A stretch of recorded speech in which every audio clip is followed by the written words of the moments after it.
Halo hapo, ninatumani kwamba mmekuwa na mchana mwema, na hapa ndani ya mitambo ya Tito TV ni Tito mwenyewe. Hapa ni Kilifi Kibaoni. Tumekuwa na alfa nzuri sana ya harusi, samahani, alfa nzuri sana ya rurashu ama kuja nyumbani kwa wale watakao tuolea dede yetu Sister Habi, na tumefurahi sana. Kwa hivyo ukiona maneno yanakosa, jua ni furaha iliyojaa vitu mpito. Unaona hapa nina dada kweli amerembeka kweli. Ukiona hivi utasema kwamba Mwenyezi Mungu alimuumba kabla ya Bwana Shamsi kupasiwa matilai. Kwa wakati mwingine sema kwamba alimuumba kabla hajaenda kishuka, sawa? Kwa hivyo tuseme hivi, wewe leo umeshuhudia kuwa Abi ako katika njia ya kwenda, si ndio? Kweli. Na ukiangalia maisha, amekuwa Abi rafiki yako kwa muda mrefu. Yeah, amekuwa rafiki yangu tangu nikuje ni join Kingdom Embassy, so it has been quite a good run with her. Yeah, nashukuru Mungu nimekuja leo kushuhudia, yani nina furaha ndani ya moyo wangu kumuona, because God has been faithful, really faithful. I can attest to that. Yeah. Wow. Kwa hivyo unataka useme kuwa urafiki wako na Habi umekuwa wa karibu sana. Ya, umekuwa karibu tangu nimjue. Ijapokuwa hatujakujuana kwa miaka mingi vile, kuanzia 2023 tangu nikuje 2023 years, let's say 2023 years. Unaweza sema urafiki pia una mvuto fulani ambao unafanya hata wakati mtu anapoenda katika ndoa utasalia kusema ningeenda na Abi. Maybe unasikia kama maybe umeachwa na rafiki ambaye sababu ama unamfurahikia kweli? Mimi naweza sema namfurahikia, nina furaha kwa sababu ni mambo ambayo tulikuwa tunayaombea. Tulikuwa tunayaombea sana kwa sababu tulitamani pia nasi tuvuke. Na since nimemwona anavuka, yani nafurahia sana. I know as a lady naweza saa zingine kuona anaenda nitaba, yani nile kale nasema Mungu, tutaonana saa ngapi? Kuna kuonana tena, kuna kuongea ile kama vile tulikuwa tunaongea kitambo. But I'm so happy because my time pia na sitakaa sana, of course. Probably mwaka ujao hivyo. Yes. Wow. Kwa hivyo urafiki ni kitu cha maana sana, kinajenga uhusiano ambao hata mtu akiingia kwenye ndoa au bondeki. Kweli kabisa. Ni kitu cha maana vile unavokaa na watu. Yani just angalia vile unavokaa nao, because iwe inachangia sana vitu kama hizi. Kama hangekuwa amekaa vizuri nami, of course singekuwa hapa. But since tumekaa vizuri na kwa neema ya Mungu ametusaidia na tuko hapa tunashuhudia, na still tunaenda kushuhudia harusi yake mwezi wa 8. Yeah. Sasa unaweza mwambiaje Abi wakati anaondoka? Anaenda kwa upande mwingine. Okay. I will just wish her like a happy marriage and a successful one. And may God bless her marriage.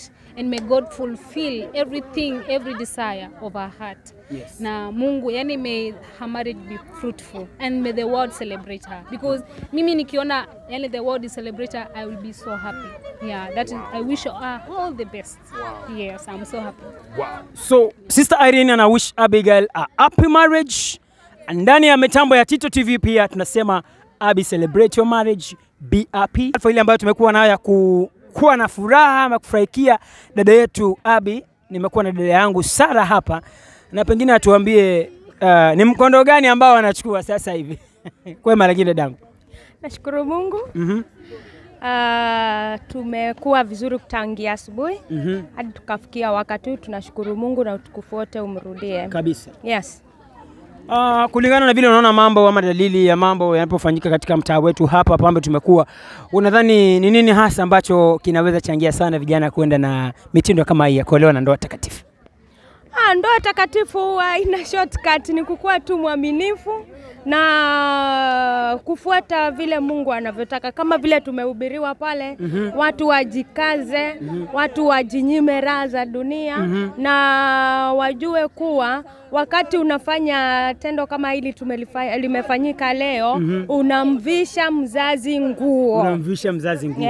Tena pia amesema pia utamvisha pastor wako pia nguo. Amesema community, kanisa na jamii. Hao ndo watu wamesema tutavisha nguo. Kwa hivyo tuvishe community nguo, tuvishe kanisa nguo, na jamii pia tuivishe nguo. Unaweza mwambia nini watazamaji wale ambao vijana pengine utapata na hii video, watie bidii hasa kufanya nini ndiposa wafikie kama hapo? Vile ulivyosema kwamba wamakinike, wakuwe na mtindo ulio sawa kiungu. Lakini ukiangalia kwa jamii zetu, kwa mambo ambayo yanachangia hasa Ukiangalia uchumi wengine wako vizuri. Waambie wachukue njia gani hasa? Njia ni kutii tu. Hatuna shortcut hapa. Njia ni kutii, tunatii wazazi wetu. Tukitii wazazi wetu mambo yanafanyika kulingana na mapenzi ya Mungu. Kuna wengine wanachukua pia muda sana, wanasema hawana hela. Pia wafanye nini? Hela. Hela sio kitu. Hela, money is not everything in short. Money is not everything. Kwa sababu pana nia, pana njia ndugu yangu. Kwa hivyo hata ukipata mtu tayari kama huna pesa na uko tayari na akuwe tayari, mnaweza funga ndoa tayari. Mtafunga ndoa tayari kulingana na vile mmekuwa mkishirikiana na watu ambao mko nao karibu. Waona ukiwa na watu karibu wanaweza kusupport na ndoa ikafanyika. Unamaanisha ushirika pia ni muhimu? Ushirika pia ni muhimu sana. Vyema, hilo wazo njema. Vile unavyoshirikiana na watu kwa sababu kikwetu tunasema vitu ama utajiri ni watu. Ni watu Watu ukiwa nao uko na kila kitu. Kwa hivyo ukiwa na kitu unataka kusuluhisha kijamii, watu wakiwepo unapata suluhu. Kwa hivyo watazamaji, asanteni sana. Tuko pamoja nanyi wakati ujao. MC Tito ndani